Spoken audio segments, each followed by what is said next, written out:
అందరికి నమస్తే. నేను మీ యాంకర్ మరియు జర్నలిస్ట్ గొంగడి సీనన్న. మరి ఈరోజు మహాశివరాత్రి శుభ సందర్భంగా హైదరాబాద్లో ఉన్నటువంటి జూబ్లీ హిల్స్ జర్నలిస్ట్ కాలనీలో మరి ఈరోజు ఒక పుస్తక ఆవిష్కరణ మహోత్సవం ఘనంగా నిర్వహించుకోవడం జరిగింది. మరి ఈ యొక్క కార్యక్రమానికి స్క్రీన్లో కనిపిస్తున్నటువంటి గొప్ప వ్యక్తులు మరి మైసూర్ విశ్వవిద్యాలయం Telugu professor doctor B Nageshwara Seshacharya గారు, అదేవిధంగా మరి చాలామంది విమలక కావచ్చు, మరి సీనియర్ జర్నలిస్ట్ పాషం యాదగిరి కావచ్చు, నీమ్స్ డైరెక్టర్ బీరప్ప గారు కావచ్చు, మరి అందరూ కూడా ఇక్కడికి ముఖ్య అతిథులుగా ఇచ్చేసి ఈ యొక్క కిలారి అనే పుస్తకాన్ని మరి ఈరోజు ప్రారంభించుకోవడం జరిగింది. మరి ఓపెనింగ్ సిరోమనీ అని కూడా చెప్పుకోవచ్చు. మరి దీనికి సంబంధించినటువంటి పూర్తి విశేషాలు మనతో పాటు మరి అన్నగారు ఉన్నారు. అన్నగారి మాటలను తెలుసుకునే ప్రయత్నం చేద్దాం. అన్న నమస్తే. నమస్తే సార్. మీ పేరన్న? నా పేరు నాగశేషు. నాగశేషు అన్న, ఎట్లున్నవే? బాగున్నాను. మాది గరిమేకలపల్లి అని రామగిరి మండలం, అనంతపురం జిల్లా, ఇప్పుడు సత్యసాయి జిల్లా అయింది. సో అక్కడ నుంచి నేను నా ప్రస్థానం మొదలైంది. మొదట నేను 1వ తరగతి నుంచి 7వ తరగతి వరకు గరిమేకలపల్లి అనేటువంటి గ్రామంలో చదువుకున్నాను. ఆ తర్వాత మళ్ళీ 7th అయిపోయిన తర్వాత మాకు అప్పట్లో పబ్లిక్ ఉండేది. పబ్లిక్ పరీక్ష రాసి చాలా మంది ఫెయిల్ కూడా అయ్యేటువంటి వాళ్ళు. ఆ ఫెయిల్ అయ్యి కొంతమంది అక్కడే ఇంటి దగ్గర ఉండిపోతే నేను 7th పాస్ అయ్యి సేవా మందిర్ అని హిందూపురం దగ్గర ఉంది, కొడిగనహల్లి అని ఇందాక సార్ యాదగిరి సార్ హల్లి గురించి చెప్పారు. కొడిగనహల్లి దగ్గర నేను 8th క్లాస్ చదివాను. 8th క్లాస్ చేరితే కొన్ని రోజులు బాగానే స్కూల్కి పోయాను, కానీ ఆ తర్వాత హోమ్ సిక్ వల్లనో లేకుంటే ఇంకేమో తెలియదు, కానీ సరిగా స్కూల్కి వెళ్ళేటువంటి వాడిని కాదు.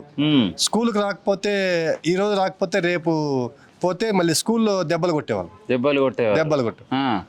అది దానికి భయపడి రేపు కొట్టారు కదా, మళ్ళీ ఇంకా ఎల్లుండి పోకూడదని మళ్ళీ ఎల్లుండి పోకుండా ఉన్నటువంటి ఆ స్కూల్కి పోకుండా దెబ్బలు తిని బయట ఎక్కడైనా తిరిగితే మళ్ళీ భోజనానికి కాదు, హాస్టల్కి వస్తే హాస్టల్ వార్డెన్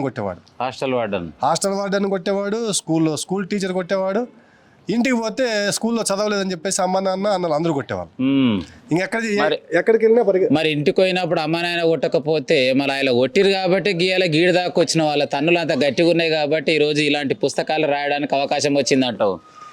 ఇంకా ఊర్లో రోడ్డు దిగి ఇంకా ఇంటికి వెళ్ళేవాడినే ఇటుక పిల్లలతో పరిగెత్తించేవాడు.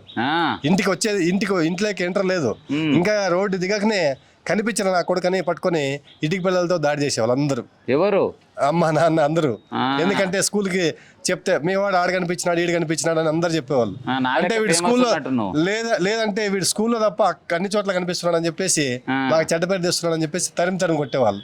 మళ్ళీ అటే పరిగెత్తేవాడు. మా అమ్మ అడ్డం వస్తే మా అమ్మను కొట్టేవాళ్ళు. సో ఇట్లా 8th 2 ఏళ్ళు చదివాను. 8వ తరగతి చదివి పాస్ కాలే, వదిలేస్తే వీడు ఎట్టడో తిరిగితే అల్లరైపోతాడని చెప్పేసి ఆ మధ్యకాలంలో తిరిగే టైంలో కొంచెం డ్రైవింగ్ నేర్చుకున్నాను, మెకానిక్ వర్క్ నేర్చుకున్నాను. కొంచెం ఈ ఇబ్బందులన్నీ పడుతూ నాకే తినడానికి ఏదో చేసుకోవాలి కదా, ఆ పనులు చేసుకుంటూ కూలీ నెల కూడా చేశాను. ఆ పనులు చేసుకుంటూ తిరిగేటువంటి వాడిని. ఆ తర్వాత వీడు అల్లరైపోతాడని చెప్పేసి ఇంట్లో తెచ్చి గోరెల్లేకేసినారు. 2 ఏళ్ళు కంటిన్యూగా ఒక్కరోజు కూడా సెలవు లేదు. పిఎఫ్లు కానీ ఓడీలు కానీ ఏంటి లేవు, రోజు గొర్రెలు కాసేవాడిని. 2 ఏళ్ళు గొర్రెలు కాసేటప్పటికే నాకు తత్వం బోధపడింది. మళ్ళీ చదువుదామంటే అప్పటికే నా క్లాస్మేట్లు అంతా బాగా చదువుకున్నటువంటి వాళ్ళు. తర్వాత నేను అప్పుడు 8th పోతే నేను అందరిలో కంటే పెద్దవాడి మాదిరి కనిపిస్తాను కదా, సో ఆ నామోషి ఉండేటువంటిది. సో 8వ తరగతి కాగానే చదువు బంద్ చేసినావు, గొర్రెల కాడికి షురు చేసినావు. 2 ఏళ్ళు గొర్రెల కాడికి పోయినావు. ఎట్లా అనిపించింది గొర్రెల కాడికి పోతే? గొర్రెల కాడికి పోతే ఏం లేదు, అదొక ప్రపంచం. ఆ ప్రపంచంలో ఏంటంటే వేరే ఏమి ఉండవు, కేవలం గొర్రెలు మాత్రమే ఉంటాయి. సో ఆ కాసుకుంటూ అట్లా గడిపేటువంటి వాడిని. ఆ తర్వాత మళ్ళీ చదువుకోలేనటువంటి ఆశ పుట్టి చదువుకోవాలని చెప్పేసి 10th క్లాస్ వరకు మళ్ళీ కర్ణాటకలో చదువుకొని ఆ తర్వాత మళ్ళీ డిగ్రీ, ఆ తర్వాత మళ్ళీ పీజీ, ఆ తర్వాత ఇది చేశాను. మరి పుస్తకాలు రాయాలని ఎందుకు అనిపించింది? పుస్తకాలు చాలా చూస్తే చాలా కులాల ప్రాతినిధ్యం ఇంకా మన సాహిత్యంలో లేకపోయింది.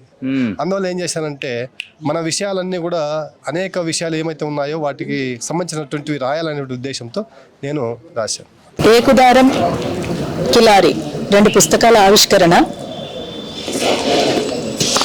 ఈ పుస్తకాలు 2 కూడా ఉత్పత్తి కులాలకు సంబంధించినటువంటి పుస్తకాలు. ఇది మన ముందుకు తీసుకొచ్చినటువంటి డాక్టర్ బి నాగశేష్ గారిని ముందుగా అభినందించకుండా ఉండలేము. అందుకని తనకు నాగశేష్ గారికి ముందుగా కంగ్రాచులేషన్స్. అట్లనే మమ్మల్ని దీనికి ఆహ్వానించినటువంటి, అంటే ఈ పుస్తకావిష్కరణ ఒకటి ఉన్నది, దీన్ని మనం తప్పకుండా ప్రపంచానికి చాటి చెప్పాల్సినటువంటి బాధ్యత మనందరి మీద ఉంది అని చెప్పేసి అన్న మన జితేంద్ర అన్న ఇక్కడికి మమ్మల్ని ఆహ్వానించడం, జితేంద్ర అన్నను పంపించింది మా పెద్దన్న ఆశమన్న. అట్లనే ఈ వేదిక మీద ఉన్నటువంటి పెద్దలందరికీ పేరు పేరున ఇక్కడికి ఇచ్చేసినటువంటి మిత్రులకు అందరికీ కూడా తెలంగాణ ఉద్యమాభినందనలు తెలియజేస్తున్న శనార్థి మిత్రులారా, ఇక్కడ మనం బహుశా అన్ని విషయాలు ఇక్కడ మాట్లాడుకునే ఉంటారు. నేను ఇంకా మళ్ళా కొత్తగా చెప్పాల్సింది ఏం లేదు, కానీ ఇక్కడ ఒకటి రెండు సామెతలు, అంటే ఈ పుస్తకాన్ని రాంబొట్ల గారి వంశం నుంచి తీసుకొచ్చినటువంటి పుస్తకము, అంటే రాసింది నాగశేష్ గారు అయినప్పటికీ ఈ పుస్తకాన్ని అచ్చు వేయించి ప్రపంచానికి చెప్పి ఒక అవార్డు తీసుకురావడానికి కూడా గల కారణమైనటువంటి రాంబొట్ల సుబ్రహ్మణ్యం గారికి కూడా నా వైపు నుంచి, అంటే అరుణోదయలో పనిచేస్తున్నటువంటి ఒక ప్రజా కళాకారిణిగా, ఒక ఉద్యమకారిణిగా నేను కూడా వారికి కృతజ్ఞతలు తెలియజేస్తున్నాను. అయితే ఇక్కడ ఒక విషయం,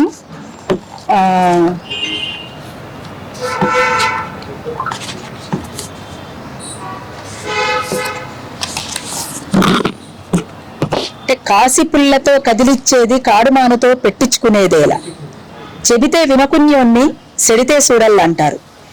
అంటే చెప్తే నన్ను చెడంగా చూడాలి అనేటువంటి మన దగ్గర అంటాం.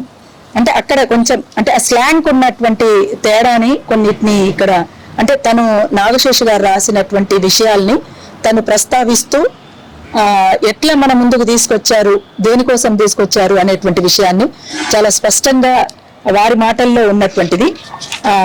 ఇంకొకటి, గోరుతోటి పోయేది గొడ్డల్దాకా తీసుకొచ్చుకున్నట్టు అనేటువంటి మన దగ్గర ఉన్నటువంటి సామెతలు ఇట్లాంటివి. అంటే కాసిపుల్లతో కదిలిచ్చేది కాడుమానతో పెట్టించుకునేది ఎలా, ఇట్లాంటివి. అంటే ఒక్కొక్క ప్రాంతానికి ఒక్కొక్క మాండలికం అనేటువంటిది ఉన్నటువంటి, ఒక ప్రాంతానికి ఉన్నటువంటి ఒక వైవిధ్యం కావచ్చు, దానికి ఉన్నటువంటి ప్రత్యేకత కావచ్చు, ఇట్లాంటి వాటి అన్నిటినీ కూడా మనం ఇందులో చూస్తాం. వాస్తవానికి ఈ పుస్తకం కొంత చదువుతున్నప్పుడు కొన్ని పదాలు అసలు అర్థం కావడం లే నాకు. అంటే మేము రాయలసీమ ప్రాంతంలో అసలు నేను ఇక్కడికి జితేందర్ అన్న కలిసే కంటే ముందు రోజు మేము రాయలసీమ నుంచే వచ్చినాం. రాయలసీమలో ఒక వైవిధ్యభరితమైనటువంటి వాతావరణం, అక్కడ ఉన్నటువంటి బహుళ పంటల విధానం, అక్కడ ఉన్నటువంటి ఉత్పత్తి కులాల విధానం, అంటే ఒక ఊరు అంటే ఆ ఊరుకు ఉన్నటువంటి ప్రత్యేకత ఏమిటి, ఆ ఊరుకు ఒక గుడి ఉంటది, బడి ఉంటది, దవాఖాన ఉంటది, ఒక ఉత్పత్తి కులాలకు సంబంధించినటువంటి వావి వరుసలు ఉంటవి, అందరూ ఎట్లా కలిసిమెలిసి సాగుతారు అక్కడ, అంటే ఒక కల్మషం లేని జీవితాలు ఎట్లుంటాయి అనేటువంటి దానికి ఒక గ్రామీణ వాతావరణం అనేటువంటి చాలా ముఖ్యమైనటువంటిది. అంతేకాకుండా చాలా చాలా చాలా ముఖ్యమైనటువంటి పాయింట్ ఒకటి నాగశేష్ గారు రాసింది నిజంగా చాలా నచ్చింది నాకు. అంటే ఎవరమైనా ఒక మాట అంటే ఆ మాటకి ఎప్పుడు మాటని కక్ష తెచ్చుకుందాం అనేటువంటి పద్ధతి వాళ్ళ కొనసాగుతున్నటువంటి తీరు, మనుషులలో ఎట్లాంటి వాతావరణం నెలకొంది అనేటువంటి దానికి ఒక భిన్నమైనటువంటి మాటలు ఇక్కడ చాలా గొప్పగా రాశారు నాగశేష్ గారు. ముఖ్యంగా ఏ సిద్ధాంతమైనా మనిషి బతకడానికి పనికి రావాలి, కానీ బతుకును తుంచేయడానికి కాదు. లోటుపాట్లు లేని సమాజాన్ని ఎప్పటికీ ఏ వ్యవస్థ నిర్మించలేదు. అంటే ఎక్కడో ఒక చోట ఒక లోటుపాటు అనేటువంటిది ఉంటది ఏ సమాజంలో గాని. ప్రతి పరిపూర్ణమైనటువంటి సమాజం అనేటువంటిది ఎక్కడా ఉండదు. రేపు కమ్యూనిజం వచ్చిన తర్వాత కూడా, ప్రజారాజ్యాలు వచ్చిన తర్వాత కూడా, అంటే విప్లవకారులు కోరుకునేటువంటి, విప్లవాన్ని కాంక్షించేటువంటి ఆ విప్లవ సమాజం వచ్చినాక కూడా ఎక్కడో ఒక చోట ఒక లోటుపాటు ఉంటది. కానీ ఆ లోటుపాట్లను ఎట్లా సరిదిద్దుకుంటూ ఉండాలి మనం అనేటువంటి దానికి.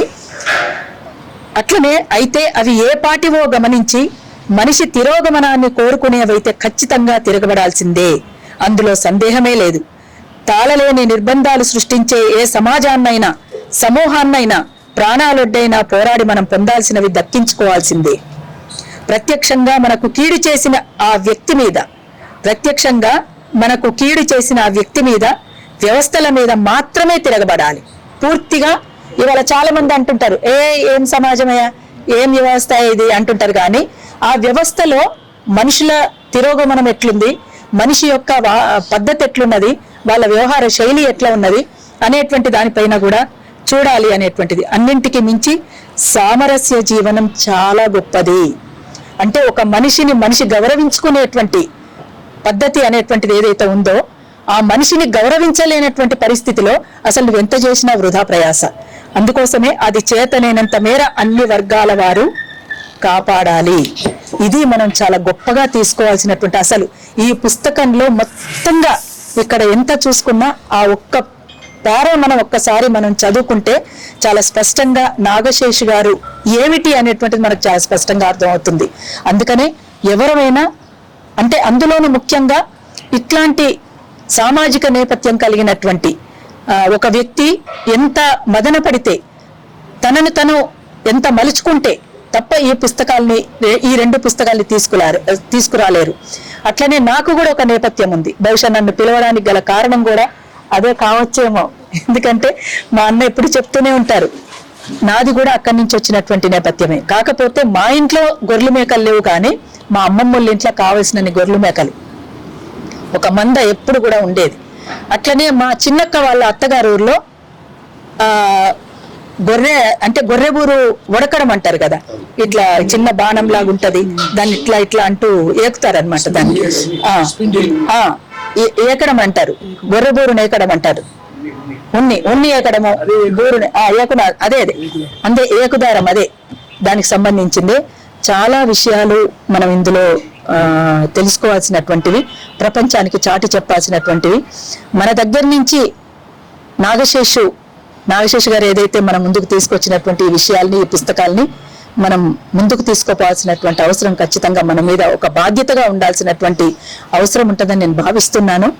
అందుకనే ప్రత్యేకించి ఈ ప్రోగ్రాం అయిపోవచ్చింది అన్నా కూడా మనసు ఉండబట్టలేక ఇక్కడి దాకా వచ్చి మిమ్మల్ని కలుసుకోవాలి, నాగశేషు గారిని అభినందించాలి, మీ అందరితో పాటు 2 మాటలు కలబోసుకుందామనే ఉద్దేశంతో ఇక్కడికి నేను రావడం అనేటువంటి జరిగింది. మేము కూడా రాయలసీమ ప్రాంతానికి సంబంధించినటువంటి అక్కడ ఉన్నటువంటి ఒక చరిత్రని, సంస్కృతిని ప్రపంచానికి తెలియజేయడానికి మా శక్తి మేరకు అరుణోదయం నుంచి కూడా గతంలో ఒక సీడీని కూడా రూపొందించి మొత్తం ఆ ప్రాంతం అంతా క్యాంపెయిన్ చేయడం అనేటువంటిది కూడా జరిగింది. అందుకని రాయలసీమ పట్ల మాకున్నటువంటి మమకారాన్ని కూడా ఆ రకంగా మేము తెలియజేశాము. అందుకనే అంతేకాకుండా 2 సంవత్సరాల క్రితం అనుకుంటాను, అక్కడ ఆలూరు, అనంతపూర్, అక్కడ గుడికట్ల జాతర అనేటువంటిది అక్కడ రాయలసీమలో చాలా గొప్పగా జరుగుతుంది. మన వాళ్ళే చేస్తుంటారు అంతా కూడా. అట్లా ఆ జాతరలో కూడా మేము అక్కడికి పాల్గొనడం, అక్కడ శశికళ అనే ఒక అక్క మమ్మల్ని ఆహ్వానించడం, అక్కడికి వెళ్ళడము, మన సంస్కృతిని, మన విషయాల్ని కూడా అక్కడికి ఇక్కడికి ఉన్నటువంటి తారతమ్యం ఏంటి, ఇక్కడికి ఉన్నటువంటి వ్యత్యాసాలు ఏమిటి, అయినప్పటికీ కూడా మనం ఎట్లా కలిసిమెలిసి ముందుకు సాగాలి అనేటువంటి విషయాల పట్ల కూడా అక్కడ మేము పాల్గొని మాకు సంబంధించి కూడా మా వైపు నుంచి కొన్ని విషయాల్ని కూడా ప్రస్తావించడము, అక్కడి విషయాలు మేము తెలుసుకోవడం అనేటువంటివి కూడా జరిగింది. అందుకని సరే, ఏది ఏమైనా ఎక్కడున్నా మనుషుల అందరం కూడా ఒకటే అనేటువంటి విషయాన్ని, మనిషిని మనిషి గౌరవించుకునేటువంటి సమాజం కోసం అందరము ఎక్కడో ఒక చోట ఉండి కలలు కంటున్నాం, ఎవరి పద్ధతిలో వాళ్ళం. సరే, మా దారి వేరు కావచ్చు, తన దారి వేరు కావచ్చు, కానీ అంతిమ లక్ష్యం మాత్రం అదొకటి, మనిషిని మనిషి గౌరవించుకునేటువంటి సమాజం. అందుకని ఆ సమాజం కోసం అందరం కలలు కంటూ కూర్చోవడం అనేది కాకుండా, కలలు కంటూ అవి అమలుపరచడానికి ఏం చేద్దామనేటువంటిది ఒక రూపకల్పన చేసుకోవడానికి మనం అందరం కూడా ఒక తాటి మీదకి వద్దాం.